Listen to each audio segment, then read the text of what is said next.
Okay, Mom, we've been talking about when you give testimony, how you have to be careful how you say it because um, healing, especially healing testimonies, it's kind of complicated, isn't it? Because Yes, it he is. heals one and he doesn't heal the other. And so you were just kind of, what was you saying about that? How it's kind of awkward even how to tell testimonies of healing.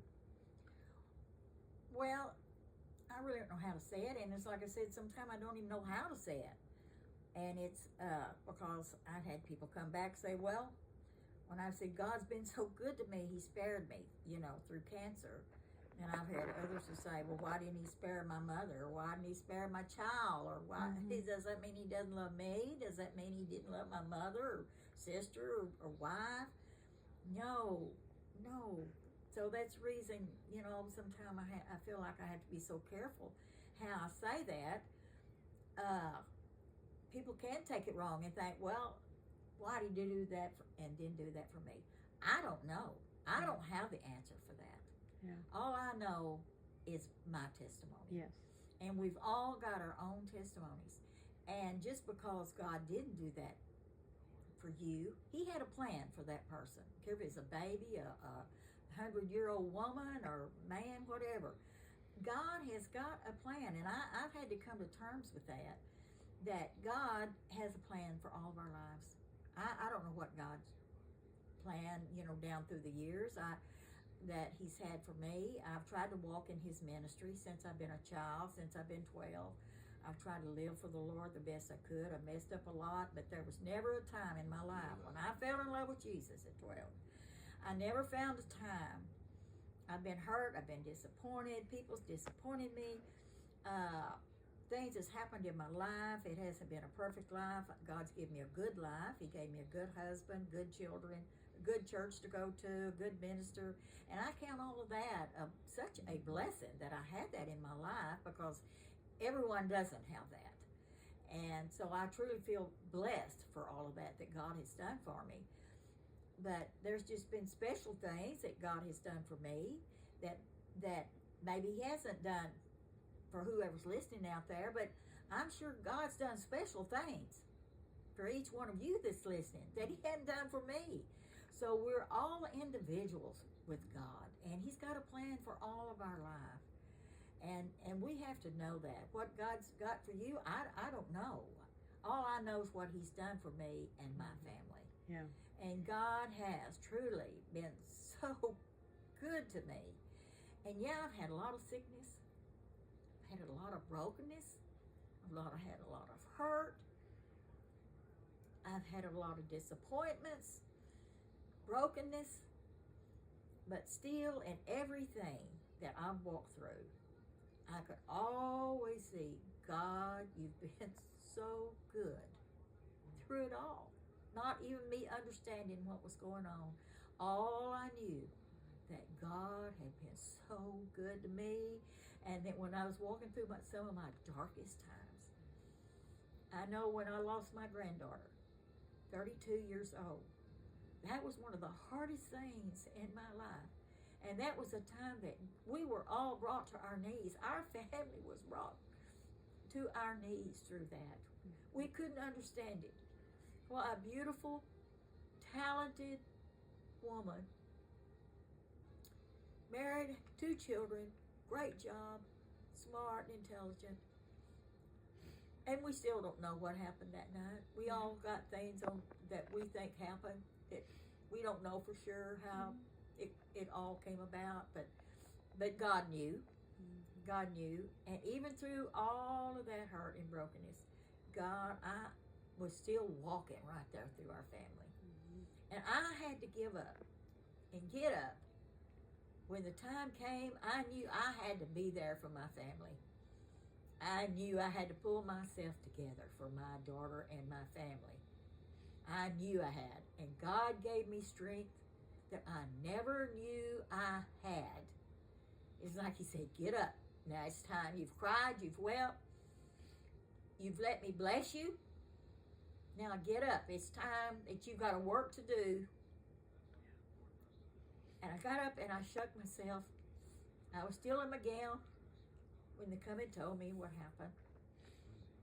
my son and grandson come and told me when I saw them drive up in the driveway. I knew God let me know. Okay, but anyway, I got up, got dressed, pulled myself together,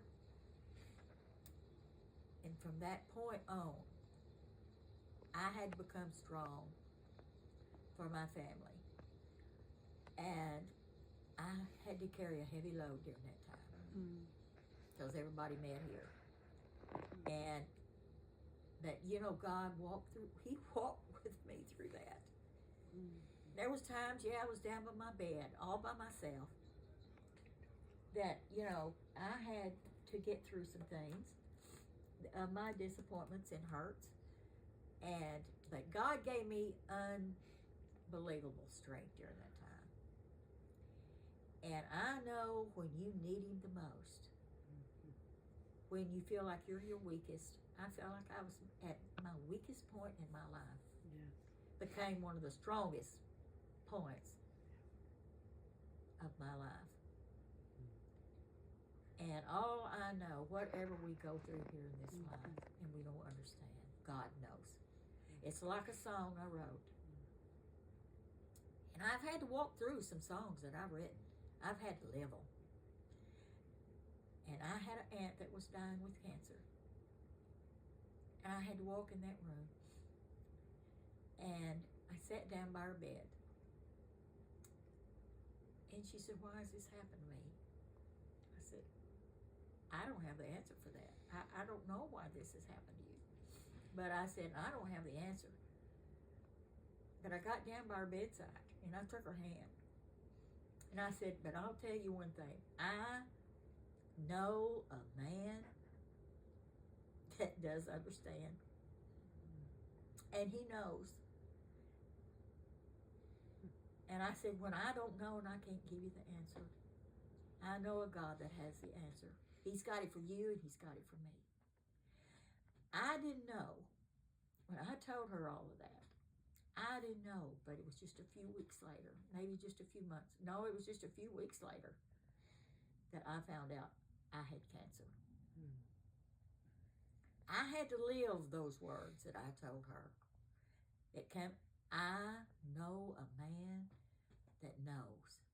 I know a man that can deliver whatever we need.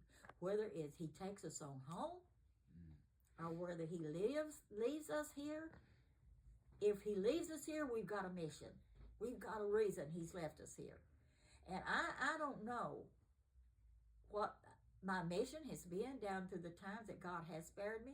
But then later on, as I walk through life, I can see why God left me here. There was a reason. And I know what I've gone through the past 2 years, through 4 heart attacks, terrible surgery, and then not even a year and a half later, diagnosed with breast cancer that I'd already had once before. Back several years later, then I was diagnosed again. And I wanted to say, "Why me again, Lord?" But I learned a lesson through my first surgery, through my first cancer. I was questioning God and saying, "Lord, why me?" Because I've lived for you since I've been 12 years old. I've dedicated my life to you. I've messed up, yes I have, but I never saw a time when I wanted to walk out on God because He'd never walked out on me. And God spoke to me walking through my kitchen. And I was questioning the Lord, saying, "Why me, Lord? Why me?" It was like I almost thought I was so special in God's eyes, that He had been so good to me that I just thought I was special. And I think we've all felt that way, that when God's been so good to you, you just felt like, I'm a special agent for Him. I'm a special person for Him. And we are all special to God. He is our special Savior to each one of us. But I had, I guess, an attitude that these things weren't just going to happen to me. And God spoke to me, spoke to my heart as strong as I've ever felt it, and said, "Why not you? Why do you think you're so special that this wouldn't happen to you, that you got cancer? I've got children all over the world that's going through things. Some of them I've taken home and some of them I've left here for testimonies. And it broke me. It broke me. And I said, Lord, I'm sorry. I will never question again why this has happened to me. And I've had to face that many times. I've had to face that, what I told God. And when they told me I had a cancer again this time, I knew I couldn't say why not me. No, I knew I couldn't say why not me, because I knew God had it all in control. And he gave me a peace. Yeah, I'm not saying I didn't have moments of not knowing what the future held. I'm just human like anybody else. You know, I cried, and I thought, oh, I didn't want to walk down this road again. But we don't have control over the road that we're going to face tomorrow. All I know is God walks with me down that road. And, you know, I'm 82 years old. And that doctor told me, she said, you know, that I just did so good. And she was amazed at how good that I came through that surgery. I knew it wasn't me. I knew it was God that brought me through that. And he's left me here for a little while longer. And I don't know how long, but you know, however long he leaves me, I want to be a witness for him. I still want to be able to minister to people. And I still want to be active for God. I still want to be a spokesman for him, because I don't know what the future holds for me. But I know one thing. God spoke to me and said, all you can take to heaven with you is what you leave behind. Wow. And I thought, wait a minute, does that even make sense? And I had to really think about it, because I knew it wasn't me that said that. And I had to really think about it. What all I can take to heaven with me is what I've left behind. And maybe it's testimonies like I'm living right now of the things that God has done for me and my family, the miraculous miracles and all the prayers that's been answered for me. I can leave that behind for somebody else. Yes. And that's where I am today, is what I can leave behind is my testimony. And I love the Lord. Yes. He's been so special to me. I truly am in love with Jesus. He's the lover of my soul. Every time I pray, I always say, Lord, I love you. You're the lover of my soul. And older I've got, the more precious he's grown to be. He was precious to me when I was 12 years old. But as the years and the mighty miracles and the mighty things that God's done for me, it just makes my love grow stronger. And I know if there's somebody out there today that hears this testimony that's been broken and hurt and disappointed in life, don't ever lose hope. Don't ever lose hope, because he never leaves us and he never forsakes us. All we got to do is call on him. You know, there's been people in the Bible that if they hadn't called on him, he'd have kept walking. He'd have just kept walking. He's not somebody that forces himself on you. No, he doesn't do it. He's like the men that walked down the road. They was hurt after Jesus was crucified. They was talking among themselves, and up walks this stranger, starts, won't know what's bothering them. And they say, aren't you not a stranger in this land? That you don't know what's happened? And they started telling Jesus what had happened, because he had disguised himself.